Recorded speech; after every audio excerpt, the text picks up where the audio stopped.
Assalamualaikum warahmatullahi wabarakatuh. Halo para sahabat, Ananda, siswa-siswi sekalian. Bagaimana kabarmu? Semoga kita semua dalam kondisi sehat walafiat dan senantiasa mendapat keberkahan. Pada kali ini kita belajar mata pelajaran prakarya kelas 7 bab 1 part 2 bagian yang kedua ya, yaitu tentang proses produksi kerajinan serat. Baik itu serat tumbuhan maupun serat hewan. Sebelum kita mulai pembelajaran kita, marilah kita berdoa terlebih dahulu agar kita memperoleh kemudahan dan keberkahan. D yaitu proses produksi kerajinan bahan serat alam. Untuk teknik yang digunakan yaitu ada 3 macam: menenun, menjahit, dan mengikat. Yang pertama yaitu teknik menenun, digunakan untuk produk kerajinan tapestri ya. Dia menggunakan alat bingkai direntangkan benang-benang lungsi sebagai jalur jalannya benang tenunan atau pakan yang terlihat seperti pada gambar ya. Yang kedua adalah teknik menjahit ya. Pekerjaan ini menyambung kain dan bahan-bahan yang bisa dilewati jarum jahit dan benang ya. Dapat dilakukan dengan menggunakan tangan atau manual atau juga dengan menggunakan mesin jahit. Dalam pembuatan kain ikat celup diperlukan teknik menjahit untuk merintang warna.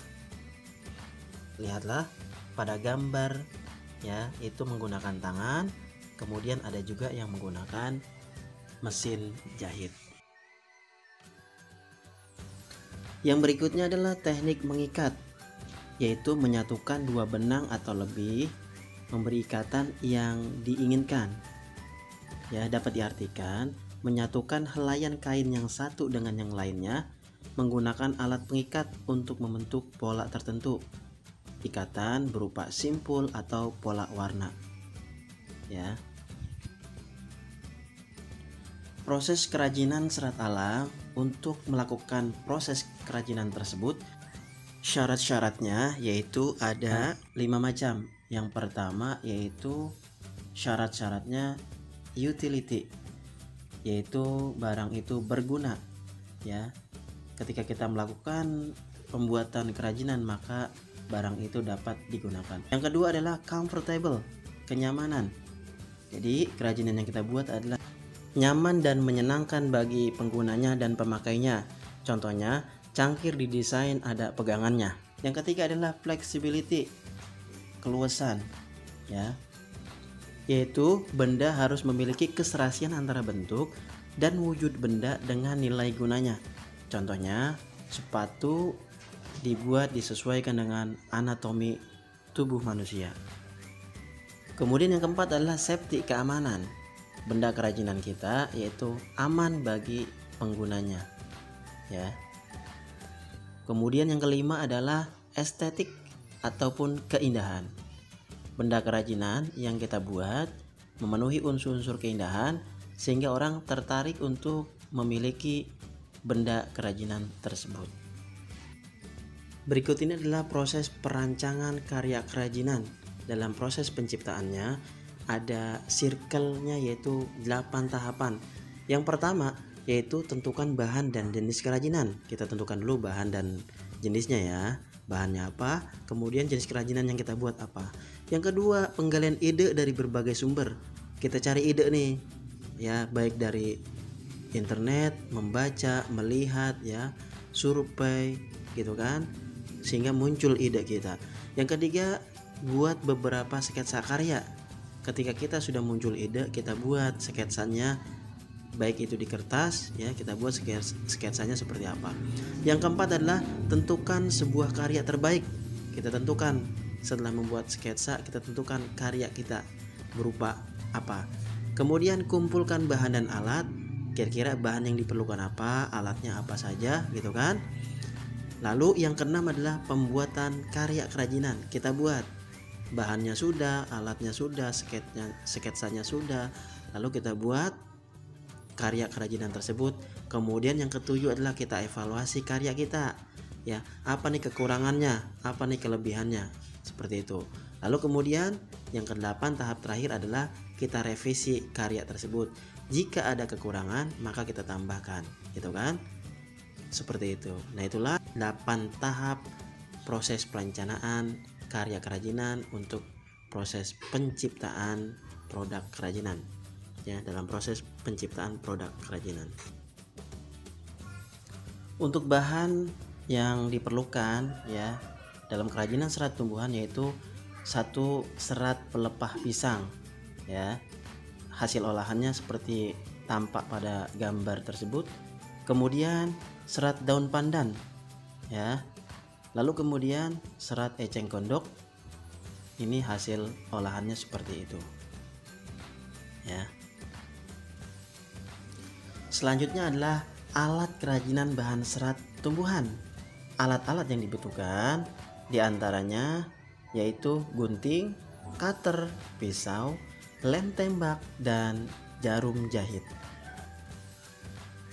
Selanjutnya adalah produk kerajinan dari serat tumbuhan. Nah, untuk mengolah serat atau daun ya menggunakan mesin yaitu mesin jahit untuk teknik jahit, alat tenun untuk menenun, kemudian mesin pemisah sabut kelapa. Itu alat-alatnya ya. Sedangkan produk yang dihasilkan diantaranya seperti nampak pada gambar. Untuk yang A itu contoh dari kerajinan pelepah pisang. Untuk yang B yaitu kerajinan dari eceng gondok. Yang ke C yaitu kerajinan dari daun pandan.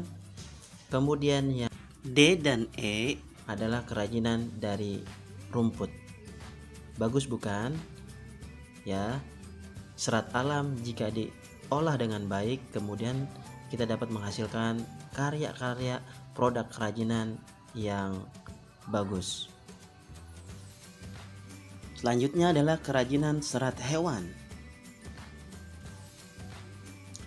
Produk kerajinan bahan serat hewan ya, yaitu kita membuatnya dari bahan dasarnya yaitu bulu domba, serat ulat sutra, bulu biri-biri, dan kulit hewan yang lainnya ya. Di antara kerajinan tersebut yaitu berbentuk kerajinan fashion yaitu syal, baju hangat, kaos kaki, rompi, topi, sepatu, tas, sarung bantal, kursi, dan taplak ya. Daerah yang terkenal untuk menyulap bulu domba menjadi hiasan menarik dan kreatif yaitu di daerah Indramayu. Dinamakan dengan Tapos Indramayu ya. Selanjutnya ini adalah bahan serat hewan ya. Bahannya yaitu yang pertama dari serat wool dari bulu domba. Yang kedua dari serat sutra dari kepompong ulat sutra. Kemudian yang ketiga adalah dari serat bulu alpaca.